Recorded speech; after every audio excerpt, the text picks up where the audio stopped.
blood cells in your body. Now, this is why it is critical that you pay attention to this.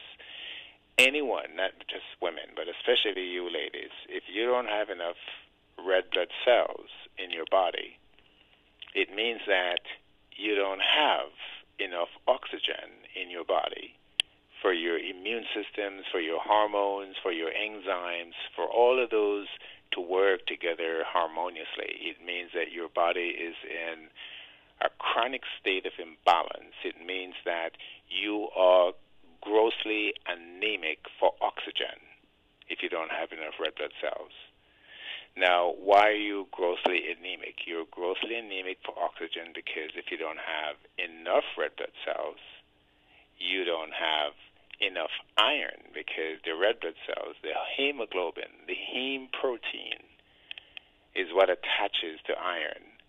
And that's what oxygen molecules attach to, so we can have enough oxygen in our bodies. So when you have your red blood cells that are low, you're not just anemic for iron, you're anemic for oxygen, you're anemic for red blood cells, you're anemic for protein, you're anemic for, I can give you 100 different things that are going wrong in your body in that moment. What does that mean? Now that you're anemic for oxygen and your immune system is weak, your enzymes are not going to function the way they should function. The hormones which the body uses as messengers to tell the different organs, the different cells and or tissues, molecules, what to do or what not to do, they're off. Your body is now in a state of imbalance. You are now high risk for cancer, especially breast cancer, ovarian cancer in the future. And usually a lot of you get the ovarian cancer after your menopausal period. That's where I have seen a lot of you get ovarian cancer in your 50s, 60s, and older. As for breast cancer, a lot of you start getting breast cancer between 20 and 40, 50. And one of the primary reasons, ladies, because your immune system is weak. So if you have fibroids and the fibroids are causing you to bleed too much, you should get checked to see if you're anemic. So anemia is the number one thing you should look out for. Not cysts, not lumps, not dense breast tissues, anemia, because the anemia will lead to all of what I just said. It will lead to you having cysts or too many cysts, or it could lead to having dense breasts, and of course you're going to have that chronic hormonal imbalance that will not go away. And then you could develop thyroid issues, pituitary gland issues. So you see the chain reaction taking place in your body, this bad chain wreck taking place in your body if you're anemic. So when you get your labs, that's what you look out for. Now, a lot of you, the doctors tell you you're fine because your red blood cells are low and your white blood cells are low because you're black, because you're African American, because you're from the Caribbean, because you're African. They tell you that it's low, and there's nothing they can do about it, quite honestly. There's no medicine that can rebuild the immune system. So if you have low red blood cells, low white blood cells, and the doctors tell you, there's nothing they can do, then you should come to New Species and talk with one of the NDs, because there are a lot of things that you can do to normalize your red blood cells and normalize your white blood cells so you can avoid these chronic diseases in the future, including high blood pressure and diabetes. So DJ Roy, if they're anemic, I would say most of the people who come to me with cancer, the women, especially breast cancer, they were anemic in many cases. They were anemic for years. And that alone will tear down the immune system, the primary defense against all those antigens that can lead to cancer. Antigens like chemicals, toxins, germs, viruses, bacteria. And the longer your immune system stays weak or impaired, is the more likely if you get these diseases, they get worse very quickly over time. So if you're anemic, ladies, beware. right. And head over to New Species. And talk with the ND, a naturopathic doctor at New Species, or myself, right. And bring your labs. Bring it with you. Don't leave it in your pocketbook or on your dinner table. Right. Bring it with you. All right. Now, let me remind you, Austin's in Elmont 241-01 Linden Boulevard is going to be there until 7 o'clock. Stop in. Download the app, download the app, download the app, download the app. Did I say it enough? Download the app. Okay? And, of course, stop by New Species today. Seriously, ladies. And don't forget, New Species is also open tomorrow, so there's no excuse not to stop in. Please address the situation and address it fast. Austin, my friend? Thank you, sir. All right, thank you so much. And I'll keep saying download the app, download the app. Yes, sir. We need everyone in the app. You know, we have great information to share with the world, so they indeed should have the app on their phone. All right. So download the app today, all right? Austin, I'll speak to you again, my friend. Take care. Thank you, sir. All right. Don't forget, Austin is in Elmont, and he's going to be there all day. Keep it locked.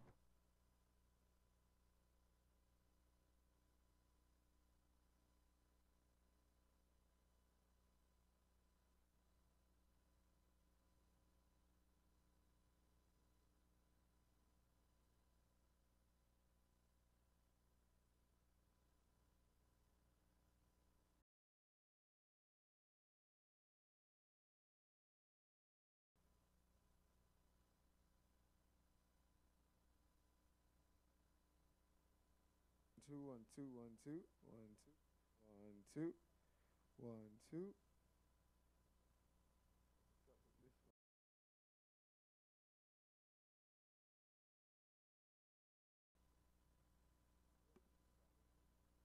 Yep, one, two, one, two, one, two, one, two.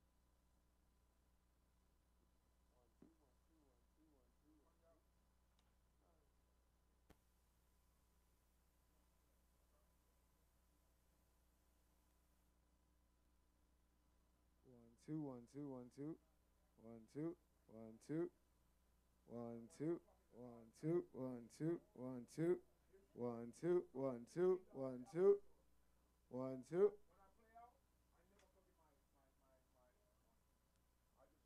One, two, one, two, one, two.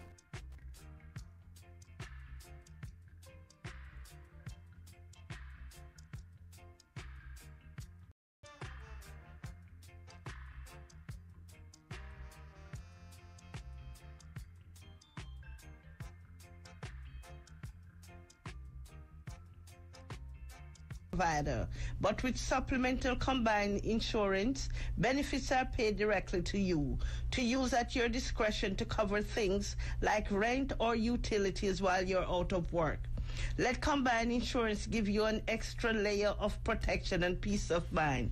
Call me, Marcia Campbell, at Combined Insurance, 347-664-0986, 347-664-0986. New York's Caribbean Voice, 93.5 WVIP.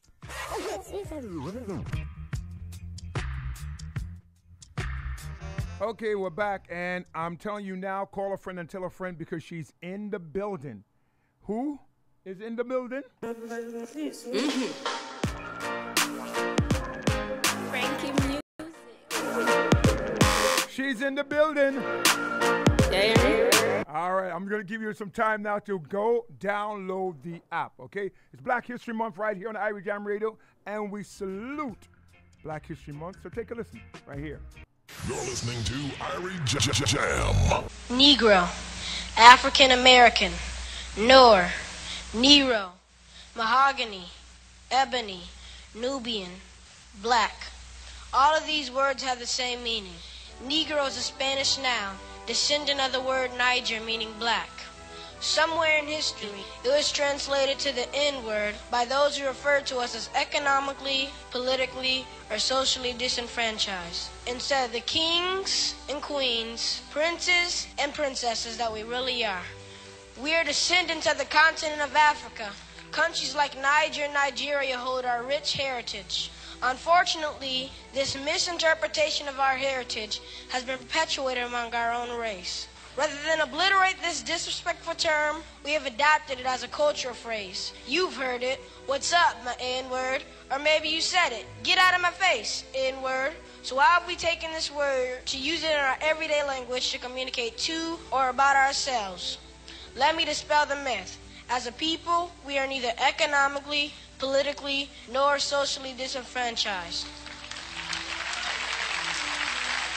56 years after the Emancipation Proclamation, there was an emergence of blacks who capitalized on their God-given talent. Embodied with the character of self-dedication, they joined together to make a new movement, the New Negro Movement to be exact. And if this name doesn't ring a bell, then you might be more familiar with the Harlem Renaissance, a band of writers, actors, musicians, poets, and inventors came together for a new beginning. This explains Renaissance, which means reborn. People like Jasbo Brown, the name synonymous with the introduction of jazz, Duke Ellington, a jazz musician, Marcus Garvey, a civil rights activist, and Langston Hughes, a poet laureate. So who you calling the N-word?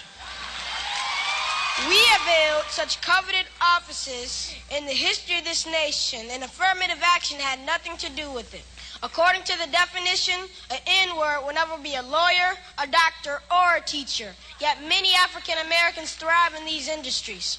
We have held such esteemed offices as chairman of the FCC like Michael Powell, Joint Chiefs of Staff like his father Colin Powell, Commander-in-Chief of the United States of America like President Barack Obama.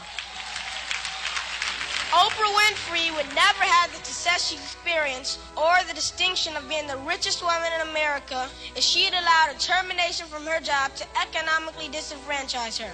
Instead, her presence is required in the most elite social and political domains. So I'm sending a message to everyone who knowingly or ignorantly uses this word to describe our people. Whether you're a gangster rapper who uses it to communicate with your boys, or someone who looks down on those of us who haven't got a college education. Whatever the case, it's time to discontinue the use of this word. It is implausible that 40 years after the assassination of Dr. Martin Luther King Jr., that we still use this word that holds no worth in our lives or our future. So I'm petitioning you to join me in deleting this word from our vocabulary as a people, as a nation, and the world. I'd like to add a stanza to James Weldon Johnson's Lift Every Voice. Lift every voice and cry till the N-word has died. Let us cry out and proclaim our dignity. Let our rejoice